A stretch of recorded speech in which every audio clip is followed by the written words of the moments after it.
ಇನ್ನು ಮುಂದೆ ನಿಮ್ಮ ನೆಚ್ಚಿನ ಧಾರಾವಾಹಿಗಳ ಫುಲ್ ಎಪಿಸೋಡ್ಗಳು ಸನ್ ನೆಕ್ಸ್ಟ್ ಆಪ್ನಲ್ಲಿ ಮಾತ್ರ. ಛಾಯನೂ ಹಾಗೆ. ಆಗ ಅವಳ ಮನೇಲಿ ಕಷ್ಟ ಇತ್ತು. ಒಳ್ಳೆ ಬಟ್ಟೆ ಹಾಕೊಂಡ್ ಬರ್ತಿರ್ಲಿಲ್ಲ. ಯೂನಿಫಾರ್ಮ್ ಫೇಡ್ ಆಗಿರೋದನ್ನ ಹಾಕೊಂಡ್ ಬರ್ತಿದ್ಲು. ನಮ್ ಬೋರ್ಡಿಂಗ್ ಸ್ಕೂಲಲ್ಲಿರೋ ಹುಡುಗರೆಲ್ಲ ಅವಳ ತರೋ ಬಟ್ಟೆ ಬ್ಯಾಗುನ್ನೆಲ್ಲ ನೋಡಿ ಗೇಲಿ ಮಾಡ್ತಿದ್ರು. ಪಾಪ ಅವಳು ಯಾರ ಜೊತೆನೂ ಮಾತಾಡದೆ ಅಳ್ತಾ ಕೂತಿರ್ತಾ ಇದ್ಲು.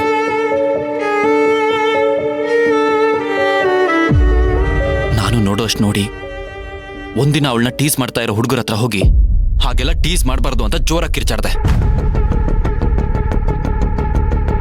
ಅದಾದ್ಮೇಲೆ ಅವರು ಕೂಡ ಛಾಯನ ರೇಗ್ಸೋದ್ ಬಿಟ್ಬಿಟ್ರು. ಆವಾಗಿಂದಾನೆ ಅವಳು ನನ್ನ ಹತ್ರ ಮಾತಾಡಕ್ ಶುರು ಮಾಡಿದ್ದು. ಇಬ್ರು ಕೂಡ ಒಳ್ಳೆ ಫ್ರೆಂಡ್ಸ್ ಆದ್ವಿ. ಸ್ಕೂಲ್ ಮುಗಿದ್ಮೇಲೆ ನಾನು ಸೇರ್ಕೊಂಡಿದ್ದ ಕಾಲೇಜಿಗೆ ಅವಳು ಸೇರ್ಕೊಂಡಿದ್ದ. ಆಗ ಅಲ್ಲಿ ನಮ್ಮನ್ನು ನೋಡಿದ ಹಳೆ ಫ್ರೆಂಡ್ಸ್ ಎಲ್ಲ ನಾವಿಬ್ರು ಕಪಲ್ಸ್ ಅಂತ ಕರೆಯಕ್ಕೆ ಶುರು ಮಾಡಿಬಿಟ್ರು. ಇದನ್ನ ಎಲ್ಲ ಅಲ್ಲೇ ಕ್ಲಿಯರ್ ಮಾಡಬೇಕು ಅಂತ ನಾನು ಹೋದೆ. ಆವಾಗ ಛಾಯನೇ ನನಗಿದನ್ನ ಸೀರಿಯಸ್ ಆಗಿ ತಗೋಬೇಡ ಅಂದ್ಲು. ನಾವಿಬ್ರು ಏನು ಅನ್ನೋದು ನಮಗೆ ಮಾತ್ರ ಚೆನ್ನಾಗಿ ಗೊತ್ತು, ನೀನೇನು ತಲೆ ಕೆಡಿಸ್ಕೋಬೇಡ ಅಂದ್ಬಿಟ್ಟು ನನ್ನ ಬಾಯಿ ಮುಚ್ಚಿಬಿಟ್ಲು. ಆಗದು ನನಗೂ ಸರಿ ಅನ್ನಿಸ್ತು. ಆದ್ರೆ ಆ ಹುಡುಗರು ಹೇಳೋ ಮಾತನ್ನ ಛಾಯ ಯಾವಾಗ ನಿಜ ಅನ್ಕೊಂಡ್ಬಿಟ್ಲೋ ನನಗೆ ಗೊತ್ತಿಲ್ಲ.